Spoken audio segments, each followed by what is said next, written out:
کہ اسلام لانے میں اور ایمان لانے میں کیا فرق ہے؟ اسلام دل میں ہوتا ہے یا ایمان دل میں ہوتا ہے؟ ہم وہ شخص جو کفریہ کلمات نہیں کہہ رہا، مفتی صاحب نے کہا اس پہ کفر کا فتویٰ نہیں لگا سکتے۔ تو ہمارے یہاں تو بہت عام سی بات ہے کسی کے لیے بھی کوئی فتویٰ جاری کر دینا کفر کا۔ اچھا یہ تو ہمارے یہاں کی بات ہے، میں پیچھے چلا جاتا ہوں مثلاً والدین حضور کریم کے صلی حوالے اللہ سے علیہ یا حضرت ابو طالب کے حوالے سے ہم فوراً سے یہ بات کہہ دیتے ہیں جبکہ ہم نے تو کوئی ایسا کفریہ کلمہ سنا ہی نہیں ہے۔ اس پہ کیا آپ کی اسیسمنٹ ہے؟ جہاں تک جناب ابو طالب کی بات ہے تو ہمارے نزدیک ان کا عدم ایمان ہے، میں پہلے بھی آپ کے پروگرام کے اندر گفتگو کر چکا۔ ٹیکنیکل پرابلم کی وجہ سے ایک جملہ میرا رہ گیا تھا کہ جو جناب ابو طالب کے ایمان کا قائل نہیں ہے اس پر تنقید کرنا یا اس کو کافر کہنا، یہ شریعت مطہرہ کے اندر بالکل ناجائز ہے۔ داتا علی حجویری رحمۃ اللہ تعالیٰ علیہ عدم ایمان کے قائل تھے، سیدنا شیخ عبد القادر جیلانی رحمۃ اللہ تعالیٰ علیہ عدم ایمان کے قائل تھے، چاروں ائمہ جو ہیں وہ عدم ایمان کے قائل تھے، اور پھر یہ بھی ہے کہ ان کے ایمان کے ساتھ ہمارے ایمان کا کوئی تعلق نہیں ہے، ایمان وہی ہے جو آپ نے بیان کیا ہے۔ میں اگر آپ کے بارے میں کوئی چیز کہوں اور وہ چیز آپ میں نہ ہو تو ایک طرح سے میں نے جو ہے گناہ کا کام کیا ہے، آپ کی نسبت ایسی بات کہی۔ اگر رسول خدا کو فقط تھوڑی دیر کے لیے مثال کے طور پہ کہہ رہا ہوں کہ اس آیت کے ہم اس میں لے آئیں کہ ان الذین یؤذون المؤمنین والمؤمنات بغیر ما اکتسبوا فقد احتملوا بہتانا و اثما مبینا، حضرت نے فرمایا کہ میرا تعلق نہیں ہے کہ مثال ایمان ابو طالب سے، بہرحال ہمارا عقیدہ ہے اگر رسول خدا کے چچا ایمان پر ہیں اور وہ ان کے عدم ایمان کے قائل ہیں تو کیا رسول خدا کو اس بات سے اذیت ہوگی یا نہیں ہوگی؟ ہوگی، اگر ایسا ہے تو ہوگی۔ تو پھر اللہ اس بارے میں کہہ رہا ہے کہ جو کسی مومن کو بغیر کسی اس کے اذیت کرتا ہے تو یہ گناہ کا کام ہے۔ بہرحال عقیدہ ہر کسی کا اپنا ہے، ہم اس کا احترام کرتے ہیں اور یہ احترام ہی سب کچھ ہے۔ بات یہ ہے کہ میں نے آپ کے سامنے پہلے عرض کیا تھا کہ جو عدم ایمان پر ایک بنا بنی ہے وہ ہے روایات۔ روایات یہ ہیں کہ رسول خدا صلی اللہ علیہ وآلہ وسلم نے اپنے چچا سے آخری وقت میں کہا کہ میرے کان میں کہیں، تو یہاں پر جو ہے وہ دیکھیں عمل اور تھوڑا سا بندہ غور و فکر کرے، تدبر کرے تو چیزوں کو سمجھ سکتا ہے کہ جہاں دوسرے لوگوں کے لیے رسول خدا علنی طور پر اتنی دعوت دے رہے ہیں اور اپنے چچا کو کان میں کہہ رہے ہیں وہ بھی آخری دن پر، تو اس سے پہلے کوئی کیا یہ ثابت کر سکتا ہے کہ رسول خدا نے پہلے کبھی حضرت ابو طالب سے کہا ہو کہ آپ ایمان لے آئیں؟ وہ تو ساتھ ہی ساتھ چل رہے ہیں۔ جو ساتھ ساتھ چل رہا ہے، میں نے آپ سے پہلے بھی عرض کیا تھا کہ رسول خدا صلی اللہ علیہ وآلہ وسلم کے پاس ایک شخص آیا جو ایمان نہیں لایا تھا، یہ مدینہ کی بات ہے، جنگ میں آپ کی مدد کروں، تو رسول خدا نے کہا کہ نہیں مجھے تمہاری مدد کی ضرورت نہیں ہے کیونکہ تم ایمان نہیں لائے، لیکن رسول خدا صلی اللہ علیہ وآلہ وسلم کو حضرت ابو طالب نے پالا، ان کی مدد بھی لی رسول خدا نے، اعلان نبوت کیا، تو سب سے زیادہ جو اگر سپورٹ حاصل تھی کسی بھی حوالے سے، مالی طور سے یا رسول خدا کی محافظت کا معاملہ ہو، تو وہ ساری کی ساری تمام کی تمام جو ہے وہ حضرت ابو طالب علیہ الصلوۃ خدیجہ سے ان ہی کے ہے حوالے سے، اور ان کا نکاح جو ہے وہ حضرت ابو طالب نے پڑھا۔ ہمارے یہاں یہ چیزیں سوچنا بھی جو ہے نا وہ سمجھ لیں کہ وہ کفر شمار ہوتی ہیں کہ رسول خدا صلی اللہ علیہ وآلہ وسلم اعلان نبوت سے پہلے بھی دین ابراہیم پر ہیں، اور وہ خطبہ آپ اٹھا لیں حضرت ابو طالب کا جو انہوں نے پڑھا ہے، جو اس میں توحید کی انہوں نے وہ باتیں کہی ہیں اور وہ ساری چیزیں، جہاں پر عدم ایمان کا روایتوں کی بنیاد پر جو ہے وہ یقین رکھا جاتا ہے، تو یہ روایتیں بھی موجود ہیں، نکاح پڑھنے والی، خطبہ پڑھنے والی، یہ چیزیں جو ہے اس کو پھر یہاں پر بات آ جاتی ہے ضعیف کی اور صحیح کی۔ میں نے آپ کے سامنے اس روایت کو قرآن سے رد کیا تھا کہ حضرت ابو طالب علیہ الصلوۃ والسلام کے حوالے سے بخاری میں روایت ہے جو مستند ترین کہلائی چیز جاتی ہے، میں اس کا نام لیتا ہوں کہ ایک حجت قائم ہو جائے کہ بھئی رسول خدا صلی اللہ علیہ وآلہ وسلم سے ایک شخص نے پوچھا، یا رسول اللہ آپ کے چچا آپ کی بہت محافظت کرتے تھے، آپ کی انہوں نے مدد کی، ان کا معاملہ کیا ہوگا؟ تو رسول خدا نے کہا کہ ان کو ٹخنوں تک عذاب ہوگا، ان کا سر جو ہے وہ کھولے گا، بہرحال وہ جہنم میں ہوں گے۔ تو میں نے اس روایت کو قرآن کی آیت پڑھی تھی کہ خداوند متعال یہ فرماتا ہے کہ ان الذین کفروا وماتوا وهم کفار فلن يقبل من احدهم مل الارض ذهبا ولا افتدى به اولئک لهم عذاب علیم وما لهم من ناصرین، جو کہالت کفر میں مر جائے وہ پوری دنیا کا سونا بطور فدیہ دے تو ہرگز قبول نہیں کیا جائے گا، اسے سخت ترین قسم کا عذاب ہوگا، وما لهم من ناصرین، کوئی اس کی سفارش مدد نہیں ہوگی۔ اب یہاں پر روایت آگے قرآن کے مقابلے میں، تو یہاں سے واضح یہ ہو چکا کہ یہ روایت گھڑی ہوئی ہے جس پر جو ہے عدم ایمان کا یقین کیا جاتا ہے۔ اگر قرآن آپ کو یہ بات کہہ رہا ہے تو پھر آپ اس بات کا یقین رکھیں کہ یہ بات رسول خدا نہیں کہہ سکتے، قرآن ایک بات کر رہا ہے اور رسول خدا ایک بات کر رہے ہیں۔ آمن یومن، ایمان کا مطلب ہوتا ہے کسی کی تصدیق کرنا، یعنی اس کا لغوی معنی ہے تصدیق کرنا، اور اس میں لکھا ہے علماء لغت نے کہ جب بندہ کسی پر ایمان لاتا ہے تو اس کی تصدیق کرتا ہے اور اس کو تکذیب سے امان دے دیتا ہے۔ علامہ تفتزانی رحمہ اللہ نے جو کہ عقائد کی کتاب میں لکھتے ہیں، ایمان کی تعریف کرتے ہوئے فرماتے ہیں کہ ایمان نام ہے ان چیزوں کا جن کو نبی کریم صلی اللہ تعالیٰ علیہ وسلم لے کر آئے، اور یہ حتمی بات ہو کہ حضور ان کو لے کر آئے ہیں، اور پھر اس کا دین ہونا بھی مشہور ہو تو اس کو کہتے ہیں ایمان۔ مثلاً اللہ کو ایک مانا، تمام انبیاء علیہ السلام کی نبوتوں اور رسالتوں پر ایمان رکھنا، ملائکہ پر ایمان رکھنا، اچھی اور بری تقدیر پر ایمان رکھنا، اور سابقہ جتنی کتابیں ہیں ان پر ایمان رکھنا۔ اور اس ایمان کو بیان کیا گیا ہے آمنت باللہ و ملائکتہ و کتبہ و رسلہ والیوم الآخر والقدر خیرہ و شرہ من اللہ والبعث بعد الموت، یعنی کہ اس کے اندر پہلی بات جو ہے اللہ پر ایمان لانا۔ اچھا، پھر اللہ کے پاس سے جو ایمان ہوتا ہے وہ فرشتے لے کر آتے ہیں، تو دوسرے نمبر پر جو پیغام پہنچا رہے ہیں ان پر بھی ایمان لانا۔ ایسا نہیں ہے کہ ان پر کسی بات کا شک کرنا، یہ ایسے ہی ہے کہ پھر اس کا ایمان جو ہے، جو چیز وہ پہنچا رہا ہے مطلب وہ اس میں خیانت کر رہا ہے۔ پھر اس کے بعد رسولوں پر ایمان لانا، رسولوں کے بعد کتابوں پر ایمان لانا، کتابوں کے بعد اچھی اور بری تقدیر پر ایمان لانا، اور پھر مرنے کے بعد اٹھنے پر جو ہے یہ ایمان لانا۔ یہ قرآن کریم کے اندر مختلف مقامات پر ذکر ہوئے اور ان کی نسبت جو ہے وہ ایمان کی طرف کی گئی، تو پھر مختلف جگہوں سے اٹھا کے ایک ایمان مفصل اور ایک ایمان مجمل، یعنی کہ جیسے وبالآخرۃ ہم یوقنون، یہ ہے جس کو یہاں لگا دیا آمنت باللہ و ملائکتہ و کتبہ، تو اس کو یعنی پورے یہ جو آپ نے پڑھی ہے ایمان مفصل یا مجمل، یہ قرآن کریم سے اخذ کر کے ایک اجمالی اور ایک تفصیلی ایمان، یعنی کہ اس پر ہم نے ایمان رکھنا ہے۔ صحیح۔ اچھا، یہاں تو یہ بات ثابت ہو گئی کہ ایمان کا جو تعلق ہے وہ دل کے ساتھ ہے۔ یہ اب باطنی کیفیت ہے۔ جی، باطنی کیفیت ہے۔ حضرت امام اعظم ابو حنیفہ رحمہ اللہ کے نزدیک ایمان بسیط ہے۔ بسیط ہم کس کو کہتے ہیں منطق میں؟ چاہے آپ بھی ماشاءاللہ سے معلم میں ٹیچر ہیں، کہ ایسا نقطہ ہو کہ مزید اس کے نقطے نہ ہو سکیں۔ ایمان بسیط ہے اور اس کا تعلق دل کے ساتھ ہے۔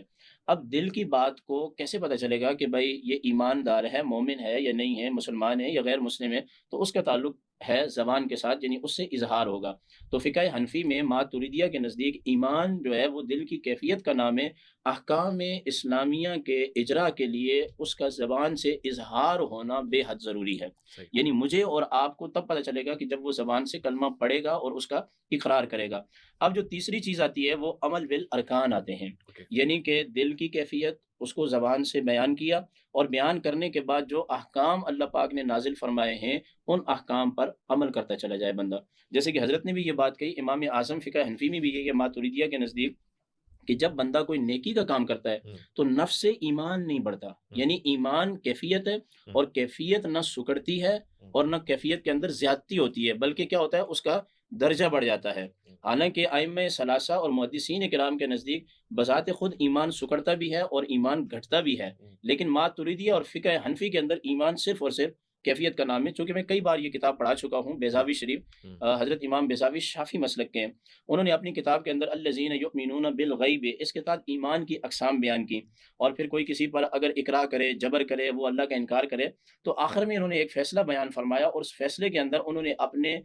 موقف کا میلان جو ہے وہ حضرت امام اعظم ابو حنیفہ کی طرف کیا، کہ یہ جو لوگ کہتے ہیں کہ ایمان مرکب ہے تین چیزوں سے، تصدیق بالقلب سے، اقرار باللسان سے، عمل بالارکان سے، یہ اپنی جگہ ہے کہ فقہ شافعی میں بھی ہے، حنفی میں بھی ہے، حنابلہ میں بھی ہے، مگر جو صحیح معنی ہے، جو جس کی طرف میں رغبت رکھتا ہوں یا میرا میلان ہے، وہ ہے امام اعظم ابو حنیفہ رحمۃ اللہ تعالیٰ علیہ کا موقف۔ امام صاحب فرماتے ہیں کہ دل کے ساتھ ایمان کا تعلق ہے، نہ یہ کم ہوگا نہ زیادہ ہوگا، ہاں اعمال کا تعلق جو ہے وہ ظاہری اعضاء کے ساتھ ہے۔ اب جو بات آپ نے حضرت صاحب سے کہی ہے وہ یہ ہے کہ آپ نے ایک آیت کا حوالہ دیا، قالت الاعراب آمنا، تو اعراب نے کہا کہ ہم ایمان لائے، تو اللہ پاک نے فرمایا تم یہ نہیں کہو ایمان لائے، ولیکن قولوا اسلمنا، لیکن تم یہ بات کہو کہ ہم اسلام لائے۔ بعض لوگوں کے نزدیک کیا کہ اکثر کے نزدیک ایمان میں اور اسلام میں فرق ہے، مگر اس کا مصداق ایک ہی ہے، یعنی کہ فقہ حنفی میں بسیط ہے نا ایمان، مگر اس کے لیے شرط اقرار باللسان بھی ہے اور عمل بالارکان بھی ہے۔ فقہ شافعی کے اندر تینوں چیزوں کے مجموعے کا نام، یعنی دیگر فقہاء اسلام کے نزدیک، تو دل سے وہ اللہ کے رسول کو نہیں مانتے تھے، اللہ کو نہیں مانتے تھے، مگر وہ ایسے کرتے تھے جیسے اصحاب رسول مسجد نبوی میں سرکار دو عالم صلی اللہ علیہ وسلم کے پیچھے نماز پڑھ رہے ہیں تو وہ نماز پڑھ رہے ہیں، اسی طرح منافقین بھی نماز پڑھتے تھے۔ یعنی کہ اسلام کا تعلق ہے اعمال کے ساتھ اور ایمان کا تعلق ہے باطن کے ساتھ، مگر ان دونوں کا مصداق ایک ہی ہے۔ یہاں میں ایک بات کی وضاحت کر دوں فقہ حنفی کے اعتبار سے، یہ جو ہم کہتے ہیں نا کہ بھائی تم یہ نہ کہو کہ ہم جو ہے کیا نام ہے مسلمان ہیں، بلکہ ہم مسلمان تو ہیں مومن نہیں ہیں،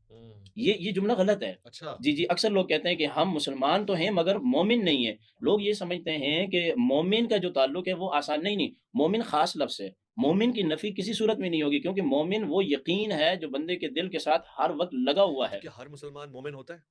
ہر مسلمان مومن نہیں ہوتا، نہیں ہوتا نا پھر نہیں تو ہوتا۔ ٹھیک تو ہے۔ اسی لیے کہتے ہیں کہ ہر مسلمان مومن نہیں ہوتا، مگر کہنے کا مقصد یہ ہے کہ وہ کہتے ہیں کہ بھائی ہم مومن نہیں ہیں، یعنی کہ وہ اعمال کے اعتبار کی نسبت، عوام جو ہے وہ اعمال کی طرف نسبت کرتے ہیں، وہ ایمان کا تعلق ہے ہی نہیں ایمان سے، آپ ایمان کا تعلق اعمال، اعمال سے ہے ہی لیکن نہیں۔ لوگ یہ سمجھتے ہیں، اب لوگ جیسے کوئی چوری کرتا ہے نا تو وہ کہتے ہیں یار یہ تو مسلمان تو ہے، یہ مومن نہیں ہے، وہ یہ سمجھ رہے ہوتے ہیں کہ اعمال کا تعلق ایمان کے ساتھ ہے۔ میں یہ بتانا چاہ رہا ہوں اور یہ کہنا چاہ رہا ہوں آپ کو، یہ کوشش کر رہا ہوں عوام کو بھی، کہ بھائی ہم سمجھتے ہیں کہ اعمال کا تعلق ایمان کے ساتھ ہے، ایمان کے ساتھ اعمال کا تعلق نہیں ہے۔ اعمال کا تعلق جو ہے وہ کس کے ساتھ ہے؟ اسلام کے ساتھ ہے، لیکن پھر بعض علماء یہ کہتے ہیں یہ دونوں ایک ہی چیزیں، اسلام بھی وہی ہے اور ایمان بھی وہی ہے۔ صحیح اگلی بات جو میں آپ کو بیان کرنا چاہتا ہوں وہ یہ ہے، کسی پر ہم اس کی زبان سے جب تک کفریہ کلمہ نہ نکلے، اس کے دل کی کیفیت کا نہ مجھے پتا ہے نہ آپ کو پتا ہے، کسی کو نہیں پتا ہے، یہ اللہ کو پتا ہے اور رسول اللہ کو پتا ہے، اس پر ہم کفر کا فتویٰ نہیں دل کی لگا سکتے کیفیت کی وجہ سے نہیں لگا جب تک وہ سکتے، کفریہ کلمات نہ کہے۔ کلمات نہ کہے۔ تو دل کی جو بات ہے منافقین کے لیے 13 آیات طیبات ہے نا سورہ بقرہ شریف کے اندر اللہ نے بیان فرمائی، مومنین کے لیے 4 ہیں اور صحیح ہے۔ کافروں کے لیے 2 ہیں۔ ایک پوائنٹ میرے ذہن میں ابھی بھی اس بات سے آ گیا علامہ صاحب، کیونکہ باری آپ کی طرف آنی ہے۔ حافظ صاحب مجھے یہ ضرور بتائیے، اب کلک کر گیا، اس کا ہرگز یہ مقصد نہیں ہے کہ ہم وہ شخص جو کفریہ کلمات نہیں کہہ رہا، مفتی صاحب نے کہا، اس پہ کفر کا فتویٰ نہیں لگا سکتے۔ تو ہمارے یہاں تو بہت عام سی بات ہے کسی کے لیے بھی کوئی فتویٰ جاری کر دینا کفر کا۔ ایمان ایک درونی کیفیت ہے،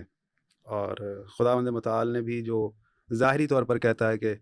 میں ایمان لایا، اسے منع کیا ہے کہ ایسا مت کہو کہ میں ایمان لایا، بلکہ یہ کہو کہ اسلام لایا، کیونکہ جو اسلام لاتا ہے اسے ظاہری طور پر ایک شناخت مل جاتی ہے کہ یہ اب دین میں داخل ہو چکا ہے، اس نے اللہ کو مانا، اس کے رسول کو مانا، یوم آخرت پر ایمان لایا اور دوبارہ زندہ ہو کر جواب دینے کا۔ ایمان ایک الگ چیز ہے اور اس کے درجات ہیں، ہم درجات عند اللہ،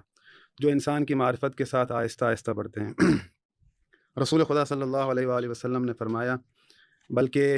آیت کا ترجمہ جو ہے رسول خدا نے ایک جملے میں سمجھ لیں کہہ دیا کہ جب ایمان کامل ہوتا ہے، ایمان جب کامل ہوتا ہے تو انسان کی کیفیت کیا ہوتی ہے؟ الحب فی اللہ والبغض فی اللہ۔ اگر کسی سے وہ محبت رکھتا ہے تو اللہ کے لیے، اگر کسی سے بغض رکھتا ہے تو وہ اللہ کے لیے۔ اور خداوند متعال نے فرمایا اپنے کلام میں، سورہ مجادلہ کی آخری آیت ہے، بلکہ قوم مومنین کو پورا کا پورا اللہ نے اون کیا ہے، اچھا، اور جو ان کی اوصاف بتائے ہیں، کیا کمال اوصاف بتائے ہیں، در حقیقت یہ جو میں نے حدیث پڑھی وہ سمجھ لیں اس آیت کا خلاصہ ہے کہ خداوند متعال یہ فرماتا ہے کہ لا تجد قوما یؤمنون باللہ والیوم الآخر، تم نہیں دیکھو گے قوم مومن کو، یعنی اہل ایمان کو جو اللہ اور آخرت پر ایمان رکھتے ہیں، لا تجد قوما یؤمنون باللہ والیوم الآخر یوادون من حاد اللہ ورسولہ، جو بھی اللہ اور اس کے رسول کو اذیت کرتا ہے وہ کبھی بھی اسے اپنا دوست نہیں رکھتے۔ اچھا، سبحان اللہ۔ وَلَوْ كَانُوا آبَاءَهُمْ، وہ اس کا باپ ہی کیوں نہ ہو، او ابناءہم، اس کا بیٹا ہی کیوں نہ ہو، او اخوانہم، اس کا بھائی کیوں نہ ہو، او عشیرتہم، اس کا رشتہ دار ہی کیوں نہ ہو، اولئک کتب فی قلوبہم الایمان وایدہم بروح من، اللہ نے ان کے دلوں پر ایمان پتھر کی لکیر کی طرح لکھ دیا ہے۔ سبحان اللہ۔ وَيَدْخُلُهُمْ جَنَّاتٍ تَجْرِي مِن تَحْتِهَا الْأَنْهَارُ ذَلِكَ هُوَ الْفَوْزُ الْعَظِيمُ، اللہ انہیں جنت میں داخل کرے گا اور وہ کامیاب ہیں۔ اولئک حزب اللہ الا ان حزب اللہ هم المفلحون، یہ اللہ کا لشکر ہیں اور اللہ کا لشکر ہی ہمیشہ کامیاب رہے گا۔ یعنی مومن اللہ اسے سرٹیفکیٹ دیتا ہے کہ کوئی بھی ہو، جو بھی اللہ اور اس کے رسول کی مخالفت کرے، اللہ اور اس کے رسول کو اذیت کرے، کسی بھی صورت میں وہ اسے اپنا دوست نہیں رکھے گا۔ کیوں کہ اگر وہ اسے بغض رکھتا ہے، کس لیے؟ اللہ اور اس کے رسول کے لیے، کیونکہ وہ اللہ اور اس کے رسول کے مقابلے میں آیا، پھر وہ اس کا رشتہ دار ہو، بھائی ہو، بیٹا ہو، کوئی بھی ہو۔ تو یہ درجات ہیں، یہ ایک ایمان ایسی عظیم چیز ہے کہ اللہ انہیں اون کرتا ہے اور انہیں بشارت دیتا ہے اور اپنا لشکر کہتا ہے، سب سے بڑی بات، اور انہیں کامیابی کی بشارت کے ساتھ ساتھ اپنا لشکر بھی کہتا ہے اور وہ فلاح پانے والوں میں سے ہیں۔ تو یہ درجات ہیں، رسول خدا صلی اللہ علیہ وآلہ وسلم نے فرمایا۔ تو ان مراحل کو جب طے کرتا ہے انسان تو کامل ایمان پر پہنچتا ہے۔ تو یہاں پر ہم کسی بھی صورت نہیں کہہ سکتے کہ ظاہری طور پر اگر کوئی کہے کہ میں مسلمان ہوں، یہ بلکہ انسان کے اندر جو ہے نا وہ خود اپنی ایک کیفیت بنائے کہ اس کے تمام جو ہیں عمل وہ سارے کے سارے اللہ اور اس کے رسول کے لیے، اگر کسی کے ساتھ کوئی عداوت ہے، کوئی بغض ہے، وہ بھی اللہ کے لیے، اگر کسی کے ساتھ عشق و محبت ہے، اور اللہ کی تمام وہ چیزیں جو اللہ نے نازل فرمائی ہیں ان سے عشق و محبت اللہ کے لیے۔ تو ہمارے یہاں تو بہت عام سی بات ہے کسی کے لیے بھی کوئی فتویٰ جاری کر دینا کفر کا۔ اچھا، یہ تو ہمارے یہاں کی بات ہے، میں پیچھے چلا جاتا ہوں، مثلاً والدین حضور کریم کے حوالے سے یا حضرت ابو طالب کے حوالے سے ہم فوراً سے یہ بات کہہ دیتے ہیں، جبکہ ہم نے تو کوئی ایسا کفریہ کلمہ سنا ہی نہیں ہے۔ اس پہ کیا آپ کی اسیسمنٹ ہے؟ دیکھیں، میں نے پہلے بھی عرض کیا تھا آپ کی خدمت میں کہ ہم اس چیز کے قائل ہیں کہ سلسلہ نبوت جو ہے، رسول خدا صلی اللہ علیہ وآلہ وسلم نے فرمایا کہ میری جتنی بھی والدہ ہیں حضرت آدم تک، وہ سب کے سب جو ہے نکاح سے ہیں، پاک اور طیب، یعنی کوئی ایسا ان کی والدہ میں، والدین میں ایسا نہیں ہے کہ جو مطلب دین پر نہ ہو، اسلام پر نہ ہو۔